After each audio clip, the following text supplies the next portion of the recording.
que o Senhor venha usar o teu vaso, o teu instrumento, Pai, em tuas mãos, que o Senhor derrama a tua glória no nome de Jesus. Amém. Glória a Deus. Glória a Deus.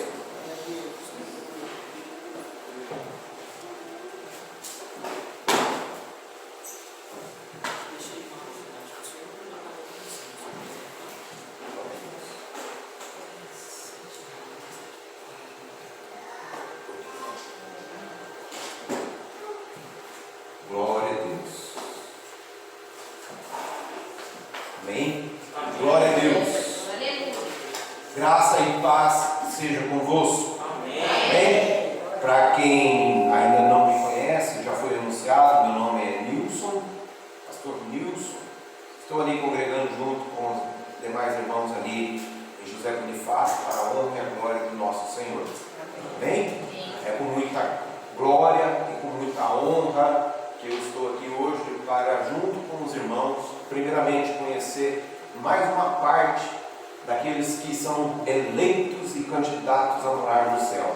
Eu espero que nós sejamos vizinhos lá. Amém? Para a glória de Deus. Amém. Deixa eu orar primeiro por você, pela sua vida.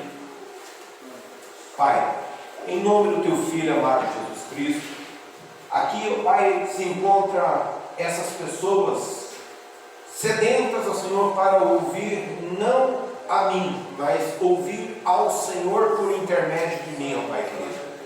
Pai querido, tu usa, meu Senhor, na vida deles, nesta noite, para que o Senhor fale com cada um de nós, ó Pai querido. Não aquilo que nós queremos e desejamos ouvir, mas sim em tudo aquilo que nós precisamos ouvir. Ensina-nos, ó Senhor, mediante a tua palavra, o teu querer, e fale conosco, Senhor, mais uma vez, em nome do Senhor Jesus Cristo. Amém e graças a Deus. Amém? Você que pode, você que trouxe a sua arma, a sua espada, pois soldado desarmado morre cedo na frente de batalha, abra sua Bíblia no livro de Abacuque, capítulo 3, versículo 2, cujo é o versículo-chave desta campanha maravilhosa que vocês estão vivendo aqui, e é uma honra para mim pregar sobre Abacuque. Confesso que vai ser a primeira vez em 22 anos de ministério que eu vou pregar sobre esse personagem. É uma responsabilidade muito grande, mas tudo é para a honra e a glória do nosso Senhor. Amém? Diz assim a palavra de Deus: ouvi, ó Senhor, a tua palavra e temi. Aviva, ó Senhor, a tua obra no meio dos anos. No meio dos anos a notifica. Na ira, lembra-te da misericórdia. No versículo 3 ainda, para complementar esse versículo, Deus veio a Temã e o santo monte de Parã. A sua glória cobriu os céus e a terra encheu-se do seu louvor. Amém? Amém. Podeis assentar em nome de Jesus. Pai, em nome do teu Filho Jesus Cristo, eu peço a ti, ó Senhor, usa, meu Senhor, conforme o seu querer. Que a tua glória seja para todos nós aqui, ó Pai querido, em nome do teu Filho amado Jesus Cristo. Amém e graças a Deus. Amém? É muito simples nós ouvirmos falar sobre Abacuque, sobre este profeta, o qual a maioria de todos nós apenas, muitas das vezes, nos fixamos a esse versículo em si e os versículos 16 e 17 logo mais abaixo, o qual nós também vamos ler. Mas é muito importante nós sabermos quem era o personagem, quem era essa figura, Abacuque, esse profeta, o qual pouco nós sabemos. As Sagradas Escrituras, ela não nos revela exatamente quem era Abacuque, da onde é que ele surgiu, qual era a sua descendência, da onde ele veio e para onde ele vai.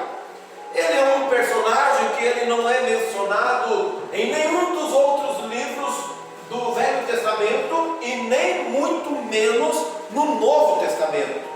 Abacuque ele não é mencionado. Apenas esse livro, esse belíssimo livro de 3 capítulos, fala da sua história. Não é da história de Abacuque.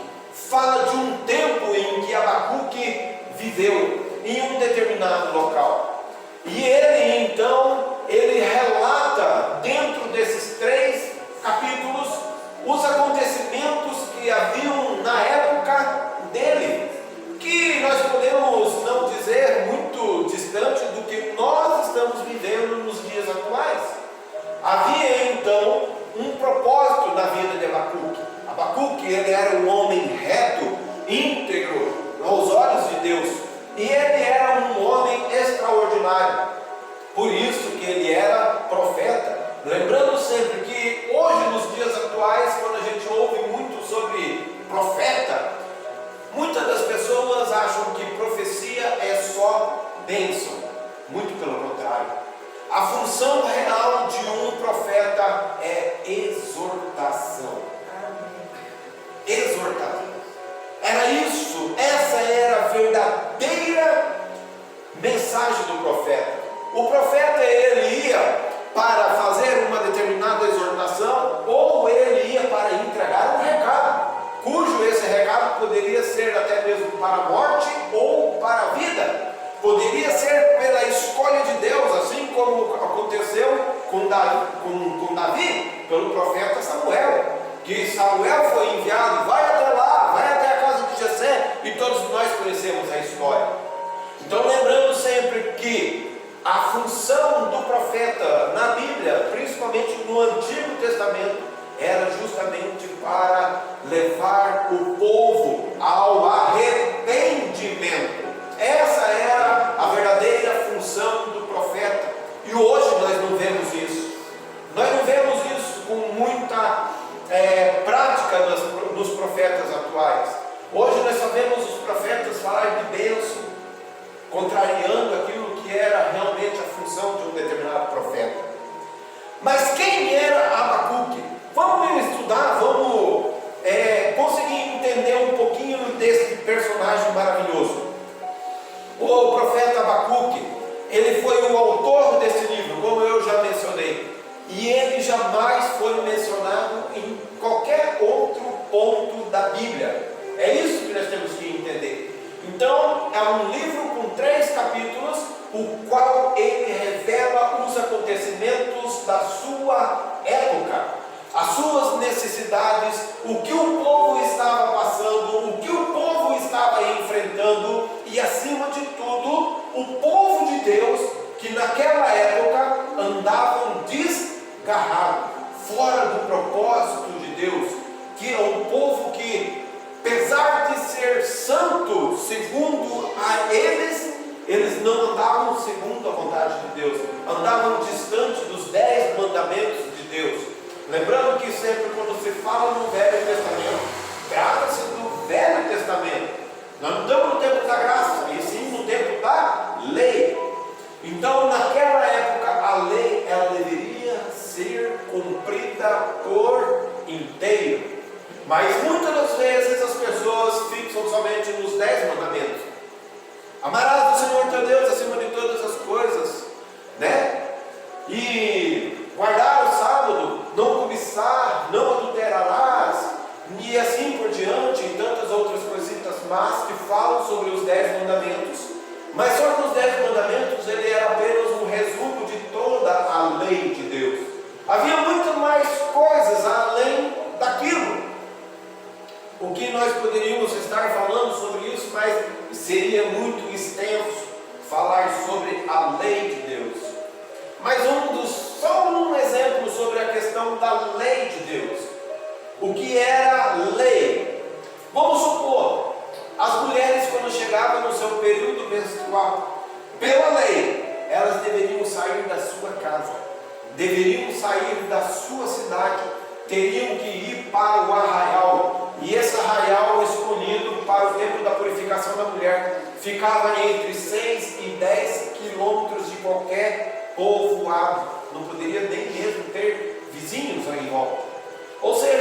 essas mulheres, elas eram enviadas para lá, e elas então passavam o seu período menstrual, depois passavam 7 dias da purificação, as roupas que elas levavam eram queimadas lá, e elas então vinham com vestes novas para a sua casa. E isso se repetia de mês em mês, e até que completasse o seu ciclo menstrual. Isso é lei. E nos dias de hoje?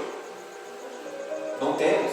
Por quê? Para a glória de Deus, hoje nós vivemos pela graça. Você viu? A mesma coisa era pelas pessoas que eram contraídas pela doença chamada lepra. Mas por incrível que pareça, vamos supor assim, você caísse, você ralasse o braço, o cotovelo, acontecia muito quando a gente era criança. Criava-se então aquela pequena escama que a gente chama de casca de ferida, não é mesmo? Quando caía, ralava o joelho, ralava o queixo. Eu era cheio de ralado, eu era um exemplo disso. Mas pela época da lei, se fosse considerado na lei, nós estamos falando de lei, dos 10 mandamentos, e todo o resumo da lei.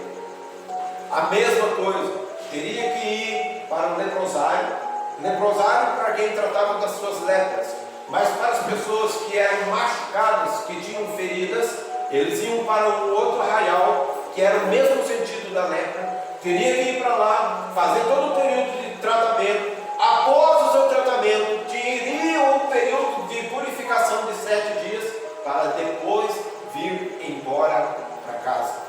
Isso era lei. Está vendo como é que servir a Deus, seguir a Deus, naquela época não era fácil, era tudo muito complicado, tanto que foi por isso que o nosso Mestre Jesus, ele veio para cumprir a lei. Porque nem um homem, nem um profeta, ninguém, nem um sacerdote, nem um sumo sacerdote, ninguém jamais no Velho Testamento conseguiu cumprir a lei por inteiro, a não ser o nosso Mestre Jesus. Amém? Foi o único que conseguiu cumprir a lei por inteiro. Tanto que ele mesmo falou: eu não vim para abolir a lei, eu vim para cumpri-la no nosso lugar. Graças a Deus.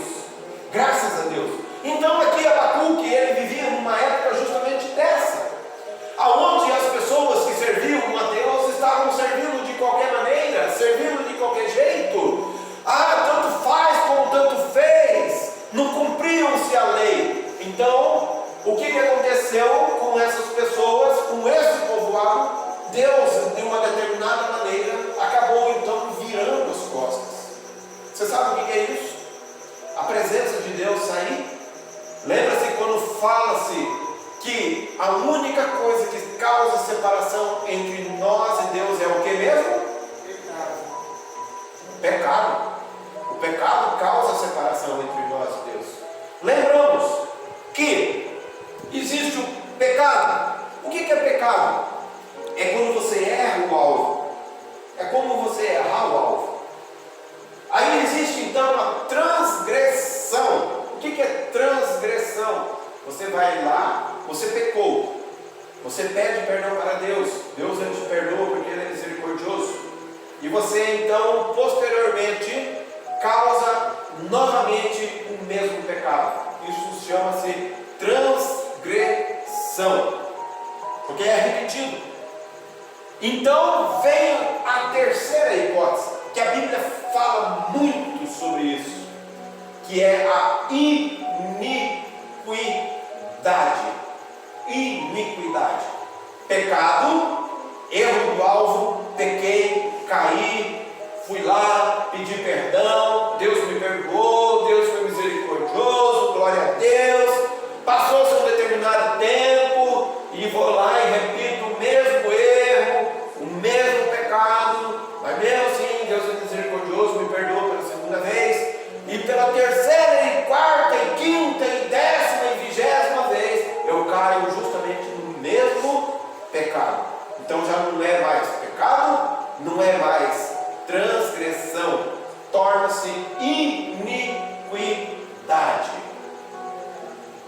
iniquidade. Você sabe o que significa iniquidade?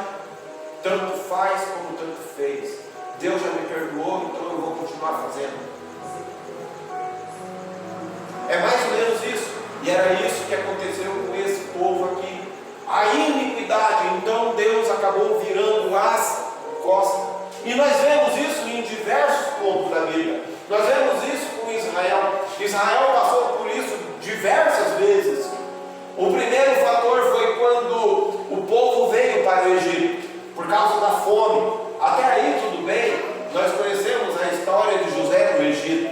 José no Egito, não é José do Egito, como muitas pessoas falam, porque José ele não era do Egito. José ele foi trazido para o Egito.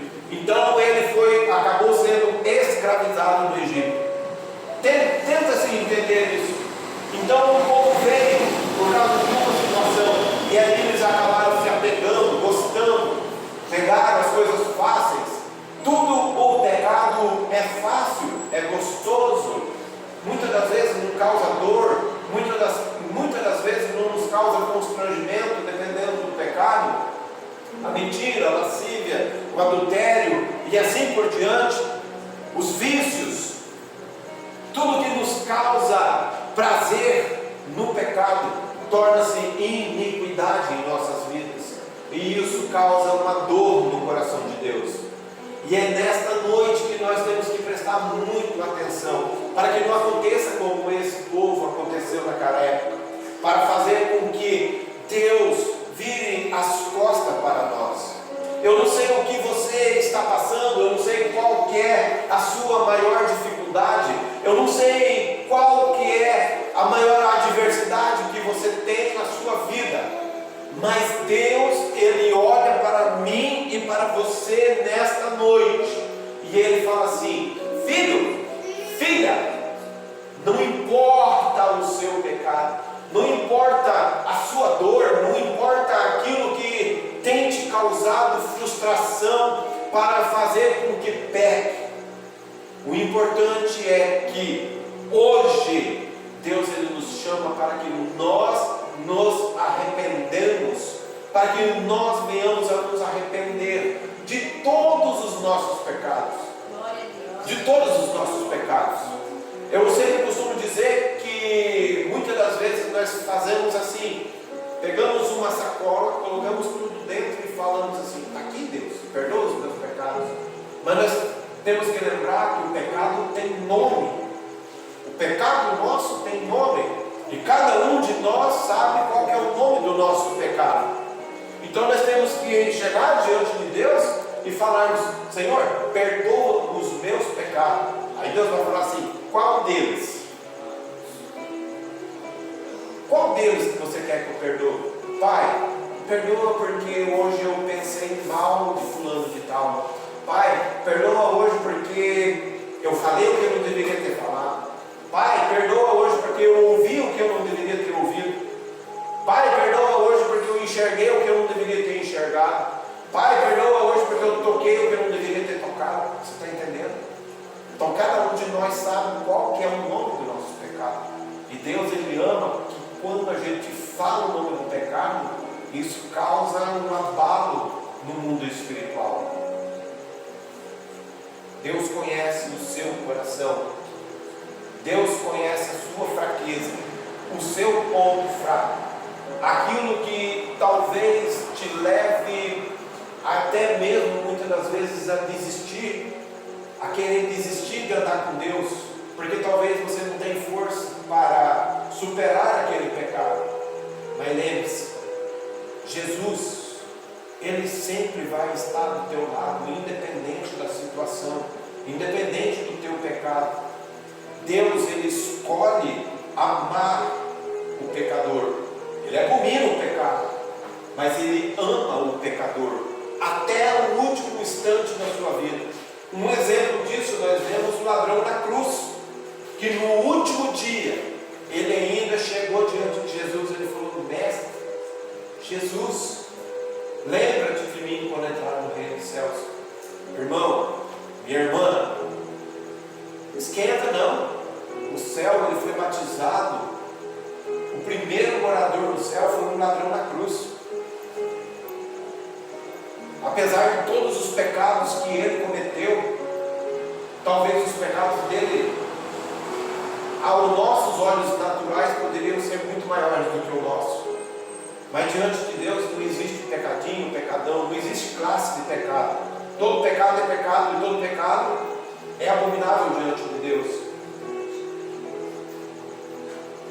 Eu não sei se era isso que você queria ouvir nesta noite, mas eu sempre costumo dizer: Senhor, fala conosco, não aquilo que a gente quer ouvir, mas sim aquilo que a gente precisa ouvir, a começar por mim, primeiramente. Irmãos, é muito importante nós termos ouvidos espirituais, sensíveis à voz do Espírito Santo. Acima de tudo, nós compreendermos aquilo que Deus quer tratar nas nossas vidas. Sempre tem algo a ser tratado, sempre tem algo a ser curado, não importa o que seja. Sempre vai ter algo uma palavra que foi lançada contra a nossa vida. Eu não sei o que podem ter falado lá atrás, no seu passado, para você. Talvez uma palavra que ficou guardada no teu coração, uma palavra que, quem sabe, você nunca iria dar certo. Às vezes áreas da tua vida não deu certo por causa de palavras lançadas lá atrás. Nós não sabemos, mas eu não sei, quer dizer, mas você sabe. Palavras que foram lançadas contra a tua vida, palavras que ficaram enraizadas, criou raiz no teu coração. E muitas das vezes aquela palavra, ela volta, aquela ferida, ela é lembrada. Então nesta noite, irmão, nesta noite, minha irmã, permita Deus tratar a sua vida, para que você possa viver o melhor de Deus nessa terra.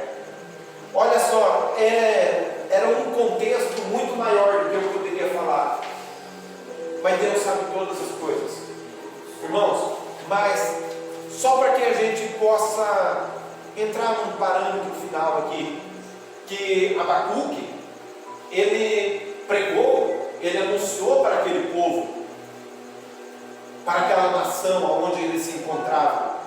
Abacuque, ele foi lá e levou a palavra. Assim como Abacuque fala, eu também falo a mesma coisa. Se tiver algo para arrepender, arrepende-se hoje. Não deixe para amanhã, porque amanhã pode ser tarde. Eu não conheço vocês, mas vocês conhecem a si mesmo. Eu não sei qual que é a maior dificuldade que você tem enfrentado, mas você sabe. Mas acima de tudo, se vocês realmente entenderem o chamado de Deus para a sua vida, que Deus quer te restaurar, que Deus quer te renovar, e acima de tudo, Deus ele quer entregar para você uma nova oportunidade de viver e caminhar com Deus, e acima de tudo você viver o sobrenatural de Deus. Se vocês entenderem isso, vocês vão viver algo que vocês jamais imaginaram. Não é eu que estou falando, é a palavra de Deus que vai falar sobre isso. É Deus que fala sobre isso. Se vocês realmente entenderem isso, renunciar tudo para viver o melhor de Deus, viver o sobrenatural de Deus, vocês vão ver só como a vida de vocês irá mudar, e a minha também. Creia nisso. Olha só o que fala aqui no... Você não precisa abrir a sua Bíblia não, a não ser que você já esteja aberto. No capítulo 17 e no capítulo 18. Todo mundo conhece. É os dois versículos mais falados de Abacuque. Olha só. Quando a gente anda sem Deus, quando a gente anda fora do propósito de Deus, olha como que as coisas se tornam difíceis na nossa vida. Olha aqui, presta atenção. Porque ainda que a figueira não floresça e nem haja fruto na vide, ainda que decepcione o fruto da oliveira, e os campos não produzam mantimento, ainda que as ovelhas da malhada sejam arrebatadas, e os currais não haja gado, olha só, todavia eu me alegrarei no Senhor, e exaltarei no Deus da minha salvação. Aleluia. Irmãos, entenda uma coisa: andar com Deus não é fácil no Velho Testamento e também não é fácil no Novo Testamento. Sabe por quê? Porque andar com Deus exige da minha vida e da sua vida renúncia. Renúncia. Largar para trás. Quem lembra-se do jovem rico? Ó bom mestre. Por que tu me chamas de bom? Bom é o Pai que está no céu. O que tu queres? O que devo eu fazer para andar contigo? Jesus mandou ele ir lá, vender tudo e doar aos pobres, e depois seguir. Jesus estava mandando ele largar? Não, não é nesse sentido.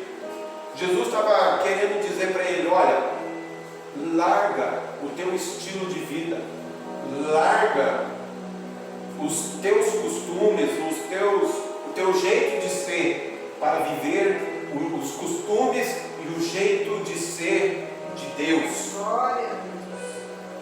Andar com Deus, meu irmão, minha irmã, exige renúncia. Jesus ele disse assim: ó, cada um toma a sua cruz e siga-me. Renunciar o velho homem, a velha mulher, não é fácil. Não é fácil. Mas eu vou falar para você, é a melhor escolha que existe. Em nenhum momento eu estou falando para você que vai ser fácil você andar com Deus. Se eu falasse isso, eu estaria mentindo para você.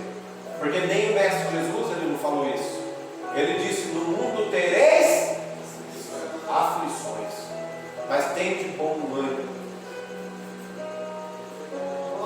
Ter bom ânimo quando você perde tudo, meu irmão. Quando você perde tudo, minha irmã, é difícil. E isso aí desde lá do Velho Testamento. Quando Deus fala para Samuel, para Josué: não te mandei eu, esforça-te, tende bom ânimo.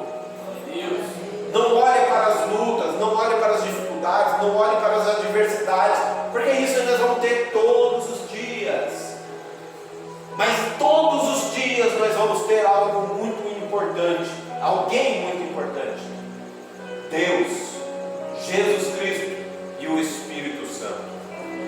Amém? Amém. Olha aqui, por mais que você pode estar passando tudo, mas todavia me alegrarei no Senhor. Se alegre em Deus, acima de tudo. Coloque-se de pé, em nome do Senhor Jesus.